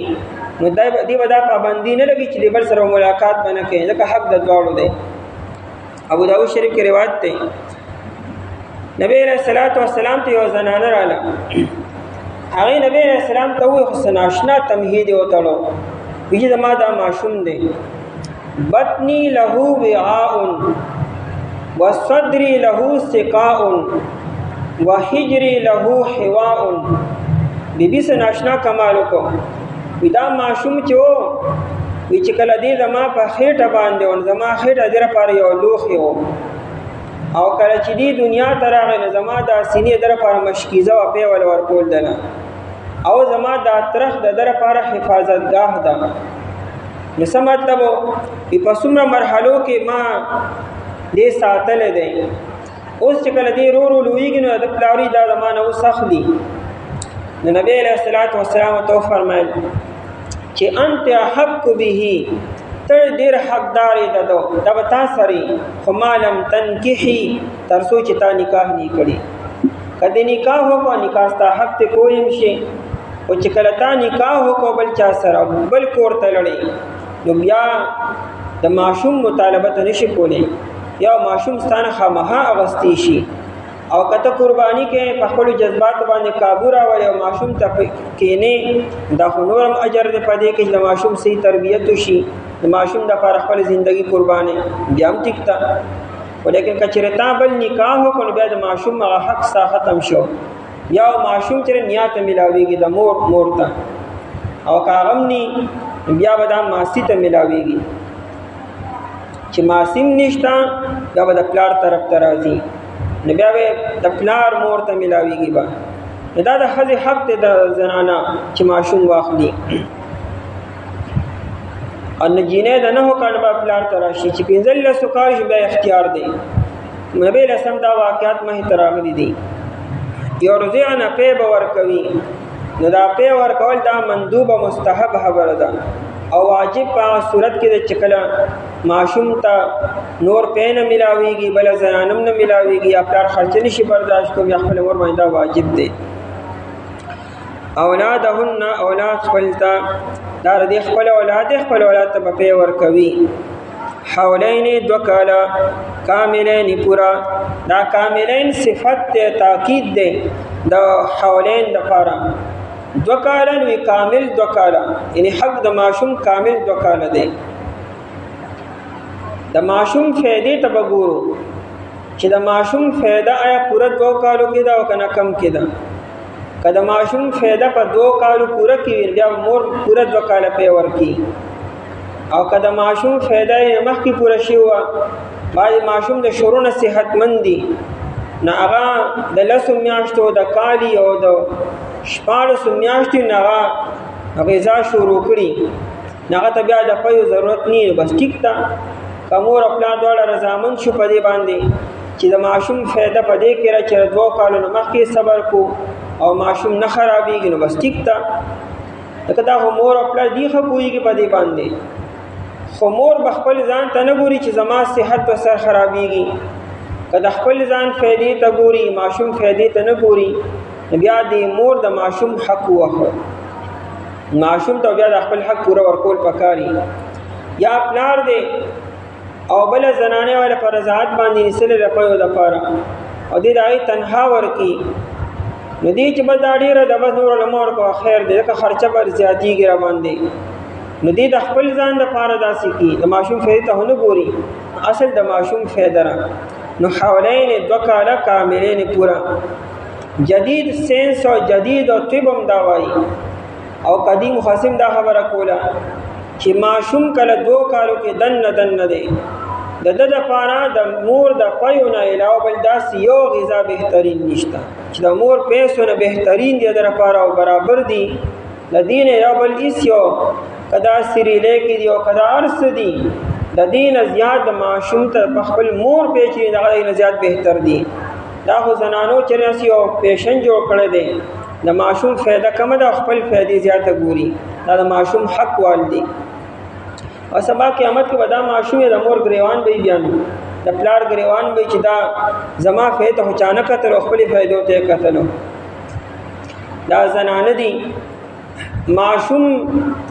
په پیمپر باندې عادت کی پیمپر وتا چی آ غریب پای کې ګنده پروتي ودا بیغم اوسیږي بیغم ګرځي یو تسار واچي بل ساره دی ویلر کی آپ کې 100 پیره واړه بوله 100 پیره لوی بول کړي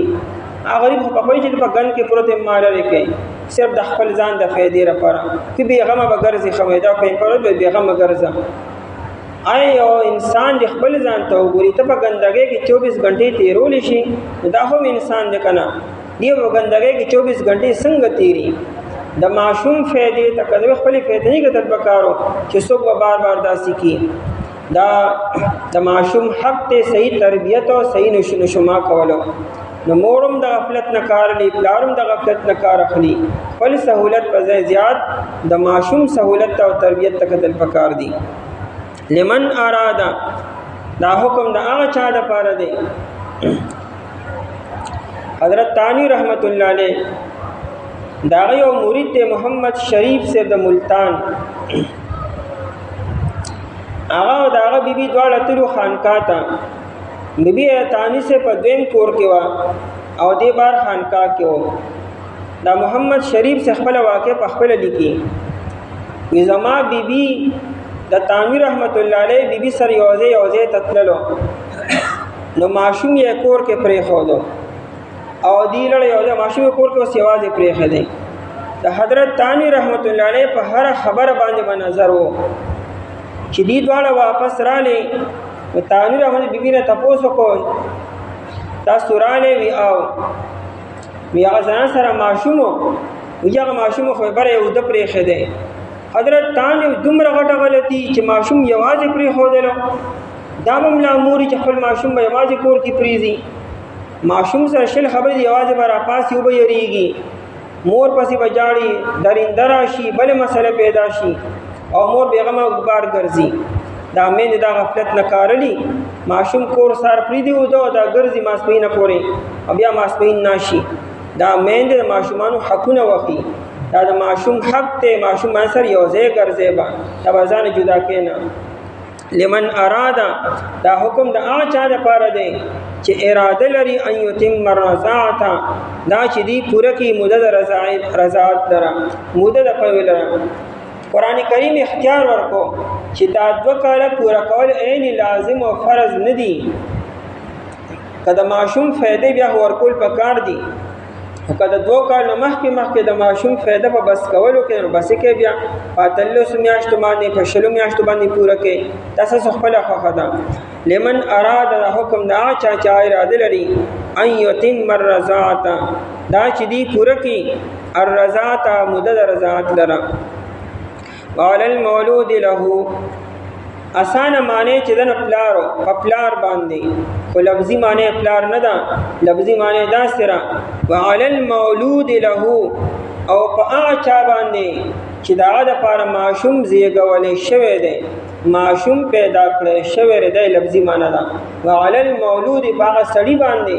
چې دا د پاره ماشوم پیدا کړی شوی دی مراد نه پلار دی د ماشوم نسب د پلار نه ثابتېږي د مور نه ثابتېږي دا زنانه چې ماشومان پیدا کی دا پلار د پاره پیدا کی، ځکه وعلى المولود له په پلار باندې د ماشوم ارث د پلار د پاره دی. دینه مسله ثابت شوه چې د ماشوم او د ماشوم نسب د پلار نه ثابتېږي. صرف چې کوم اهل بیت حضرات دي آئے کې نسب د مور نه ثابتېږي، یعنی د فاطمه رضی الله تعالی عنها نه الته نسبت زی، او باقی نور چې د هغې نسب د پلار نه ثابتېږي. په عوامو کې دا خبره مشهوره ده چې سبا د قیامت پر ورځ باندې به خلک رابلېږي د مور په نوم سره رابلل کېږي، او دلیل دا پیش کی چې چونکې د عیسی علیه السلام خو پلار نشته نه صرف مور ده، یاسې نه چې د پلار نوم وایي او عیسی علیه السلام غریب بغیر پلار وي. روح المانی په دې ډېر سخت رد کړی دی او سورې بني اسرائیل کې 15مه سپاره کې. او مثلا داره چې هر انسان د پلار سره د هر انسان د پلار نوم باغستل کی او پیسې برابر کیږي. وعلى المولود له او په مولود له باندې، او چونکې دا خبر په عوامو کې ځکه مشهور د بار نه راغلی ده، چونکې یورپین کنټریز کې د پلار خو چونکې پته نه و مور چونکې معلوم وي نو ځکه هغې خبره مور پسې بوځي، ځکه د پلار خو پته لګي نه چې څوک دی. وعلى المولود له په پلار باندې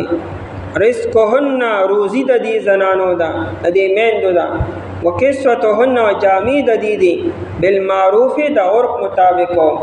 د ماشوم ده چې دا زنانو روپۍ ورکي خپله بیبي ده نو د هغې جامې او د هغې روزي به دا پلار به ورکي به. خو دا الله چې کله د عدت نه بعدي د عدت نه بعد دې زنانه به اجرت هم ورکي، او که دا زنانه په عدت کې ده او یا په نکاح کې ده نو بیا ایکسټرا اجرت نشته، او صرف چې کوم نفقه او کوم خرچه را به ورکي به. دا لیکلي قرطبي چې که د عدت دوران کې مو د عدت نه بعد که چېرې پلار رالګي او دې زنانه اجرت هم ورکي او دې سره سره پیسې هم وله ورکي او جامې هم ورکي، دا بهتره خبره ده. ځکه چې په معتده باندې کومه زنانه چې په عدت کې ده یا عدت نه بعد نه نو د هغې جامې په پلار باندې نشته، په سړي باندې نشته، او د عدت نه بعد نفقه هم نشته، صرف اجرت د ماشوم د پیو دی او د ماشوم د خرچې دی، نفقه او خرچه پې نشته. په عدت دوران کې نفقه شته او د نکاح دوران کې نفقه شته دی، بیا اجرت نشته. نو علی المولود له په پلار باندې رزقهن روزي د دې ده، وکسوتهن جامې د دې بالمعروف د عرف مطابق. دې کې لږ خبرې نور مشته به انشاءالله کو کهري. او مین دې په ورکې اولاد خپلته 2 کاله پورا، دا حکم دا چا لپاره چې اراده لري دا چې پوره کړي مده رضاعت لره. أعوذ بالله من الشيطان الرجيم. بسم الله الرحمن الرحيم. والوالدات يرضعن أولادهن حولين كاملين لمن أراد أن يتم الرضاعة، وعلى المولود له رزقهن وكسوتهن بالمعروف، لا تكلف نفس إلا وسعها، لا تضار والدة بولدها ولا مولود له بولده، وعلى الوارث مثل ذلك، فإن أرادا فصالا عن تراض منهما وتشاور فلا جناح عليهما. وإن أردتم أن تسترضعوا أولادكم فلا جناح عليكم إذا سلمتم ما آتيتم بالمعروف، واتقوا الله واعلموا أن الله بما تعملون بصير. والوالدات أو مندي يرضعن أولادهن پیو ورکوي اولاد خپلتا حولین کاملین 2 کاله پورا، لمن ارادا دا حکم دا چا لپاره دی چې اراده لري ان یتم الرضاعه دا چې پوره کړي موده د پیو لره، وعلى المولود له او په دې پلار باندې رزقهن روزی د دیدا، وکسوتهن او جامی د دی بالمعروف د عرف مطابق لا تکلف نفس تکلیف کی نشی اچولی حس یو نفس الا وسعها مگر د طاقت مطابق لا تضار والدة ضرر بنشی رسولی مورتا بولدها اولاد دها عیسرا ولا مولود له او نپلارتا بولده اولاد دها سرا وعلى الوارث مثل ذلك او پوارث ددی معشوم باندی پشان ددی دے فإن ارادا فصالا بس کچره دا دواړه اراده لري د جدا کولو د معشوم عن ترازن پرزامنده سرا منهما ردی دواړونا وتشاور او په مشورې سره فلا جناح علیهما پس نشته دې څه ګناه په دې دواړو باندې وان اردتم او کچره تاسو اراده لرئ ان تسترضعوا دا چې تاسو د پيو د پاره ونیسئ بیبي اولادکم د پاره د اولاد خپل فلا جناح علیکم پس نشته دې څه ګناه په تاسو باندې اذا سلمتم کلا چې تاسو پورا حواله کې ما اجرت آتیتم بالمعروف چې تاسو یې ورکوئ د عرف مطابق واتقوا الله او یریږئ د الله تعالی نه واعلموا او پوه شئ تاسو ان الله بما تعملون بصیر چې بېشک الله تعالی چې دی په هغه څه چې تاسو یې کوئ لیدونکی دی. په آیت مبارکه کې د معشوم سره متعلق 15 غټ احکامات بیانېږي.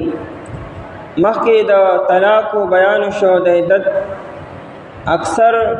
چې سړی طلاق ورکړي نو بعض اوقات معشوم وي او معشوم لا پیس کې نه د معشوم بس حکم وي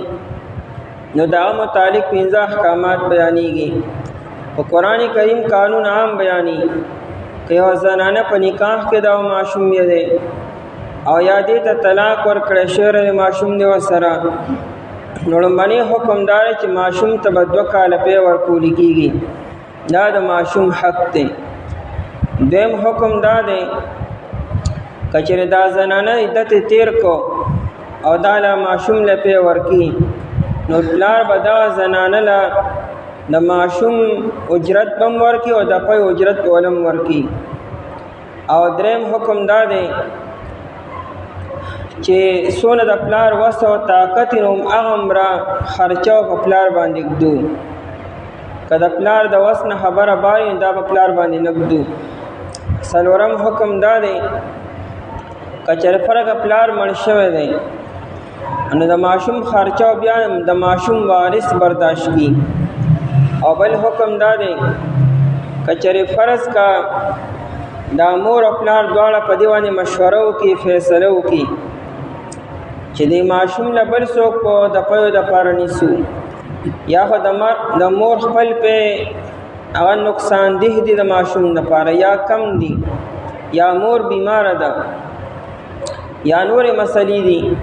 نو دا دواړه په رضامندۍ او په مشورې سره یو متبادل انتظام د معشوم دپاره کولی شي. خو هغې له بیا باقاعده اجرت مقرري یعنې سره به خبره وکړي چې که تنها غواړي که هر څومره نه به هغې له ورکي په ټایم باندې ځکه چې هغې ته د اجرت په ټایم نه میلاویږي نو بیا د معشوم نه زور وباسي د معشوم صحیح تربیت به نه کړي پی به ورته نه میلاویږي. اخرې کې حکم بیاني چې تاسو د الله نه ویریږئ د الله تعالی په دې حکمونو باندې عمل وکړئ او د عمل لپاره تقوا ضروري ده. والوالدات میندې والدات جمع د والدتون ده. حکم تمام والدات او تمام میندو ته دی یعنې که په نکاح کې ده او یا ته طلاق شوي دي یا یو یا 2 یا 3 هغه په عدت کې ده او که عدت تیر شوی دی. والوالدات میندې والدات ځکه وایي چې دا معشوم چېرې د دینه پیدا شوی دی نو دې سره ډېره قریبي تعلق او رشته ده نو که فرق که طلاق شوي وي یا خپلو کې نفرت وي نو مور له دې ته نه وي کتل پکارو ماشوم ته قتل پکای دا ماشوم خو زمانه پیدا دی والوالدات میندې یرضعن پی به ورکوي دا په معنا د امر سره دی یعنی مور د پاره دا مستحب دی چې خپل ماشوم ته پی ورکي او کچره فرض کا مور بیمار ده یا د هغې پی نقصان ده دی یا پی کم دی او د ماشوم لپاره بیا بل څوک ګوري پلار بیا د بل متبادل انتظام وکړي او کچره فرق د مور پی مناسب دی د ماشوم لپاره هغه ورکول هم غواړي بیا بل زنانه ولا نه نیسوم د کمور ور بیا پی ورکوي او کچره بل هیڅوک نه ملاويږي بیا په مور باندې خپل ماشوم ته پی ورکول بیا واجب دی یرضعن پی به ورکوي اولادهن اولاد خپلتا اولادهن وی چې اولاد هم د خپل سپردي ماشوم خنه دی عام طور انسان دا فطرت دی چې ماشوم باندې شفقت کی کپردیم وي چې په پردي ماشوم باندې خلک شفقت کی دا هدي خپل دی دا هډه د شفقت قابل دی حولین کاملین 2 کاله پورا کاملین زکه وی چې عربی کې کچره په 2 کالو کې 2 میاشتې 3 میاشتې 4 میاشتې کمی منه عام خلک په کال کې حسابي لکه مثال اتلس میاشتې 20 میاشتې خلک 2 کاله وایي نو دی چې نه پوره 2 کاله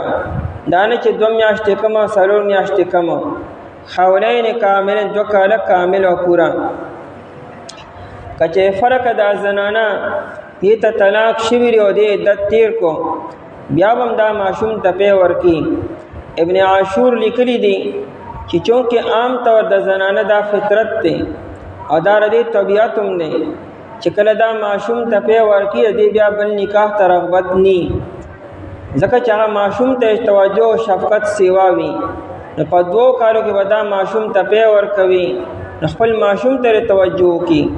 او کفر کده او زنانه بل نکاح ته اراده وي په دا 2 کالو کې دنم نکام کولی شي دا نه چې ناجایز دی من دی البته کچره دی نکاح وکړو نو بیا دا داونه شي کولی چې ماشوم ما سره دغه چې دی کله بل نکاح وکړو او رخصتی او شو نو د ماشوم حق د دین ختم دا بس ماشوم سر نه اخلي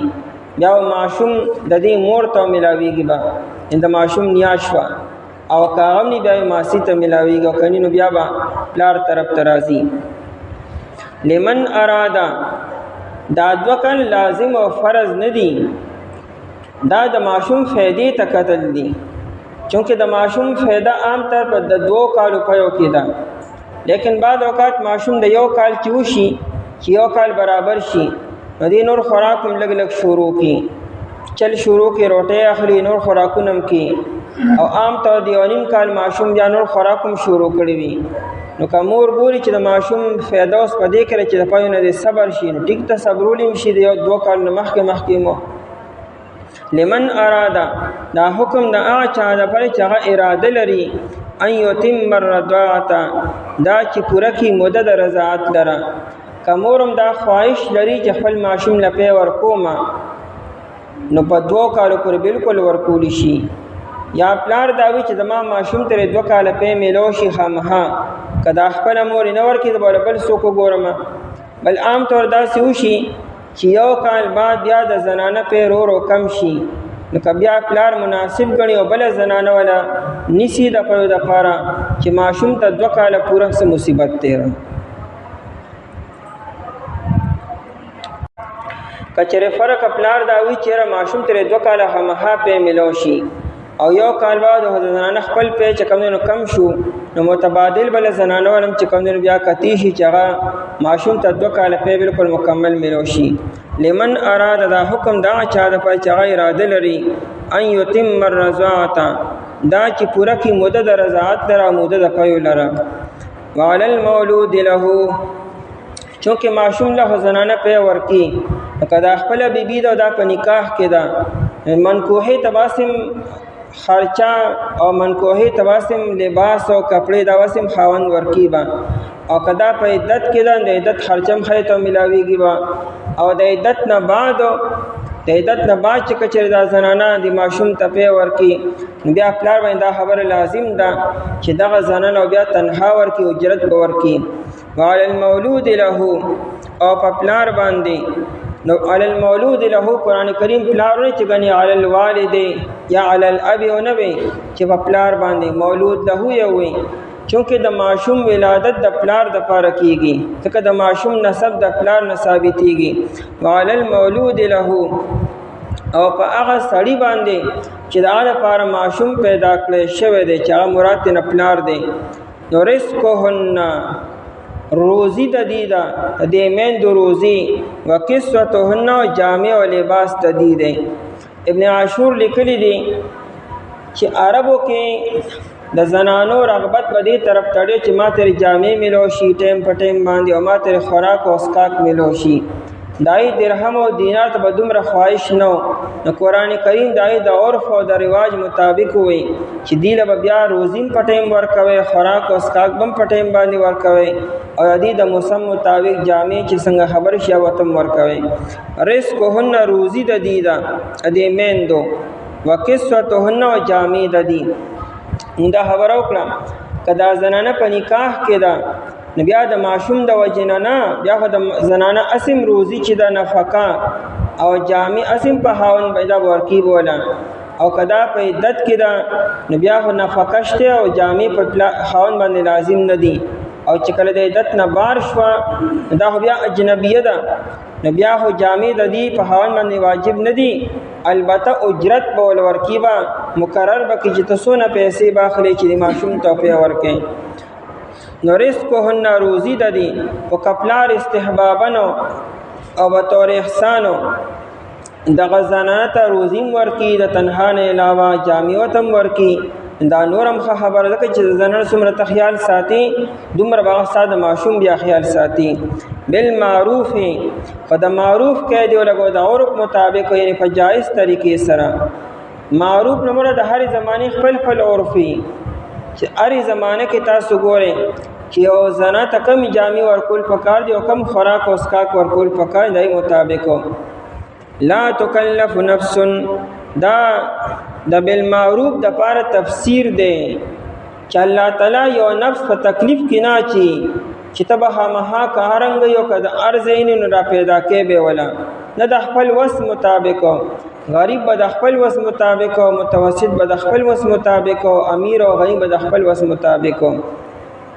نه به زنانه دا مطالبه کی چې مال دارا کا کدا ارزې نه او نه به سړی کا غنی دی نه به د غریبانو په شانتي کار نه کی او که متوسط دی نو د غریبانو په شانتي لا تکلف تکلیف کی نشي اچول کې د نفس حص او نفس الا وسعها مگر دا د وس او طاقت مطابق دا عام قانونم نه الله تعالی یو بنده باندې دومره تکلیف اچي او دا سي حکم په واجبي چې هغه ادا کول شي او برداشت کول شي الله تعالی چرنده سینه کې چې انسان یو حکم نشي پورا کول هغه په لازم کی واجب کی د شریعت احکامات هم د سراغلي چې د انسان د وس او طاقت مطابق دي او دا د شریعت د احکاماتو نه علاوه چې کوم مسائل هم انسان باندې کوم تکالیف هم راځي دا هم د انسان د وس او طاقت مطابق دي تاسو ګورئ ارچا باندې ازمایښون راځي ارچا باندې بیماری او حالات راځي لیکن دا ټولو پیمانه یو نه ټول باندې یو شانتی نه راځي څومره انسان کې چې وس او طاقت برداشت نه امر الله تعالی باندې حالات چی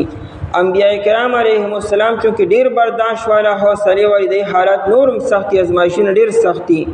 او د عام خلکو ازمایښونه بیا تقریبا متوسط کمی او دلته دا مسله ده چې د زنانه چې کمی خرچي د هوان پوره کیبا لیکن دانه چې هغه د وس سیوا دي شي لا تکلف تکلیف نشي اچول کې نفس حص یو نفس الا وسعها مگر دغه د طاقت مطابق لا تضر ضرر بنشي ور کول کې دي والدة مورتا بولدها فماشوم دها سرا ولا مولود له نپلارتا چونکه بعض اوقات طلاق شوی وي او ماشوم مور سره او د مور نفرتي خاون سره او د ماشوم پلار سره نه خو د پلار ته په خپل سبیل نشي بیا د ماشوم نزور وباسي ماشوم ته خبري اوري ماشوم ته خبري کی اوري پلار ته ولا او کله کله ماشوم په غواړي دا ول نور کی بیا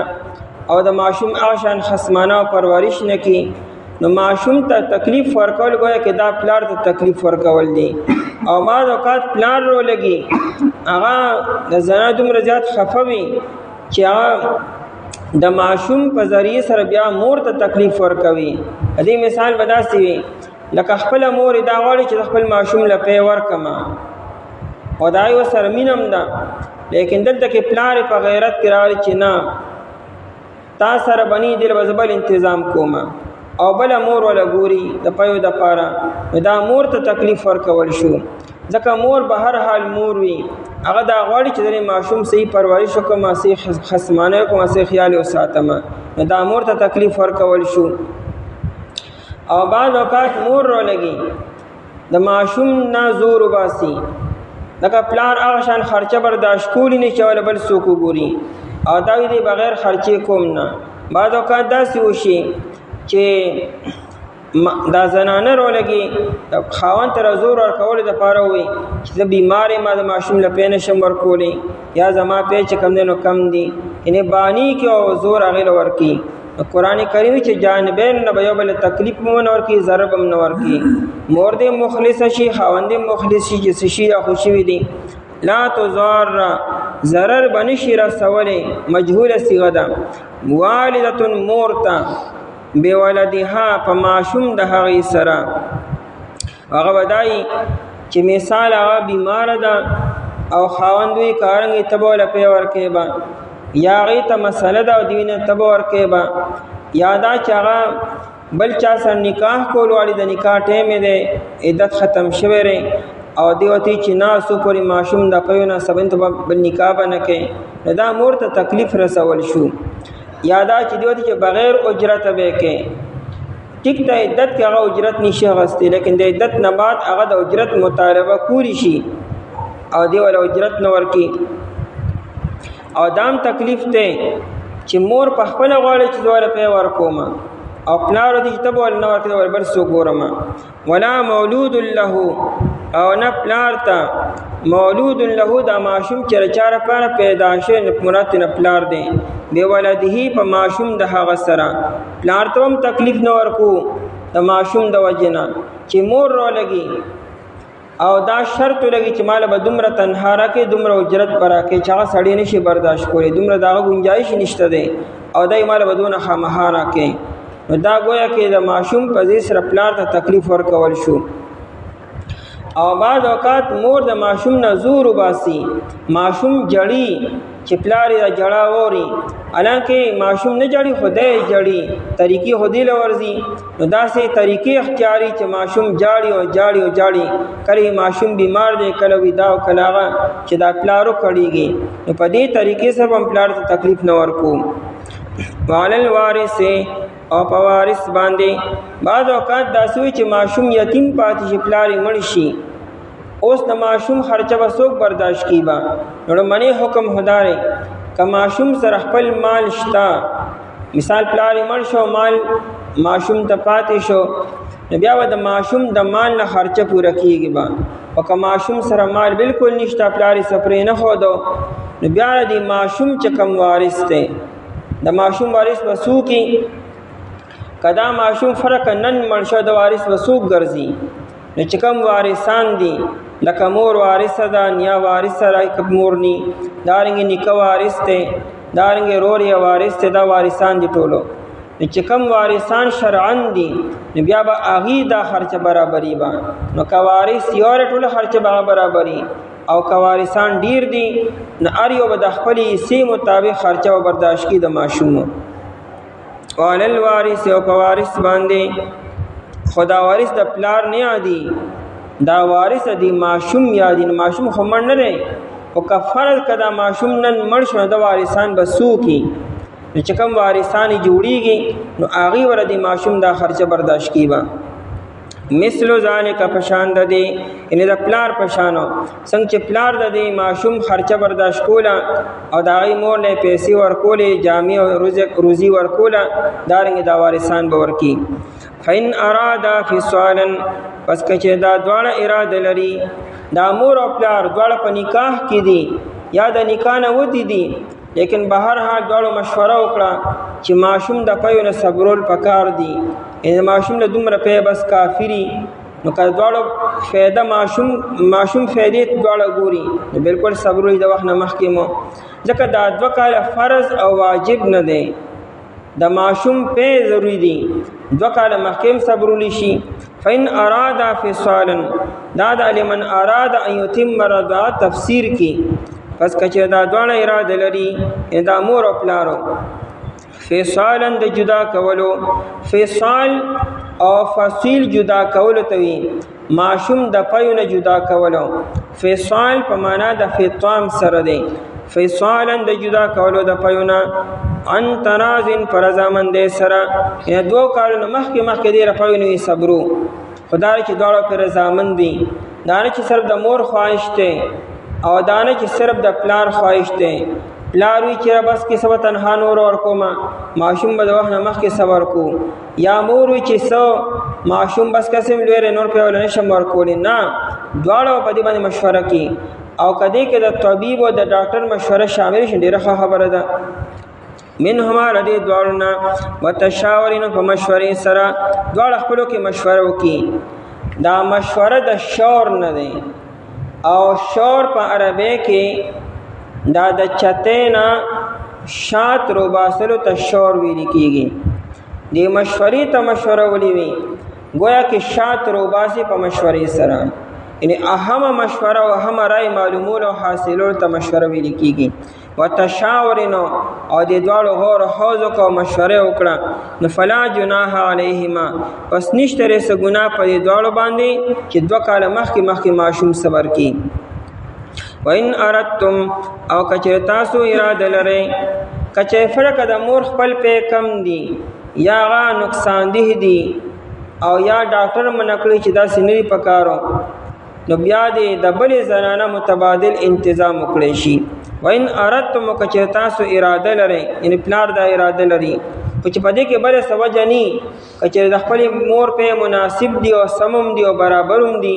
بیا د بل زنانه انتظام نه پکارو وان اردتم کچې تاسو اراده لرئ ان تسترضعوا دا چې تاسو د پيو د پاره زنانه ونیسئ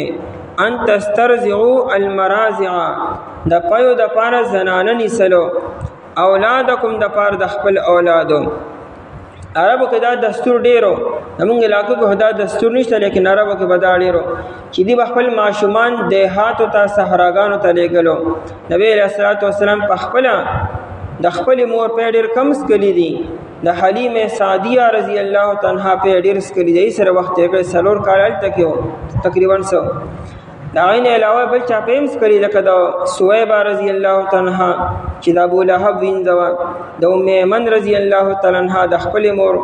لیکن زیات تر په د حلیمه سعدیه رضی الله تعالی عنها نسکلی دي نایب اکثر ماشومان بوتل صحرا ته ویلېګلو نو دا رنګ کتا سو یو ماشوم د پر بل زنانه متبادل نيسه چې دای صحت خده دغه لهجه خده دای اخلاق خدي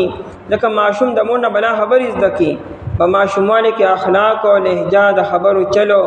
عادتونه دای خپلي او تاسو غواړئ چې داسې زنانه چې د ټولې خبرې پای کې خوي حسب او نسب یې پاک ته ابو هوا مناسب ده اولادکم د پاره د خپل اولادو نو فلا جناح علیکم پس نشته څه ګناه پتا سو باندې ان پدې کې څه ګناه نشته اذا سلمتم کله چې تاسو پورا حواله کې ما آتیتم او اجرت چې تاسو ورکوي بالمعروف د عرف مطابق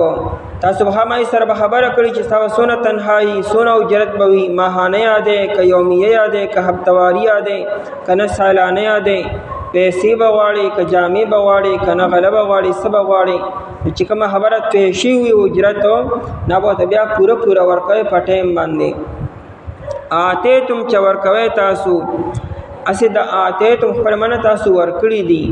مطلب ورکوي به اوس لکه چې خبره ته شوی دا خو بالمعروف دور مطابق یعنی په جایز طریقې سره نه بیا ورکه حواله کوي بلکې دا نه خو اجرت ول ورکه چې د معصوم صحیح تربیت وکي واتقوا الله او یریګ الله تعالی نه د الله نو یریګ په احکامات باندې عمل وکي وعلموا کوه تاسو ان الله چې بشک الله تعالی چې دی بما تعملون بصیر په هاسو چې تاسو یې کوي بصیر لدن کې دی او میندې پې ورکړي اولاد خپل ته 2 کاله پوره. دا حکم د هغه چا لپاره چې اراده لري دا چې پوره کړي موده رضاعت لره او په پلار باندې روزی ردی او جامع دیری په جایز طریقې سره تکلیف کې نشي اچولی کېدی هیڅ یو نفس مگر د وس مطابق ضرر نشي رسولی مور ته بولدها په ماشوم د هغې سره او نه پلار ته په ماشوم د هغه سره او په وارث باندې په شان د دې پس که چې دا دواړه اراده لري د جدا کولو د ماشوم د پیونه په رضامندۍ ردي دواړو سره او په مشورې سره پس نشته څه ګناه په دې دواړو باندې. او که تاسو اراده لرئ دا چې تاسو د پیو دپاره ونیسئ زنانه دپاره د اولاد خپلو پس نشته څه ګناه په تاسو باندې کله چې تاسو پوره حواله کې هغه اجرت چې تاسو ورکړي وي په بالمعروف په جایز طریقې سره یا د عرف مطابق. او یریږئ د الله تعالی نه پوه شئ تاسو چې بېشکه الله تعالی چې دی په هغه څه چې تاسو یې کوئ لیدونکی دی.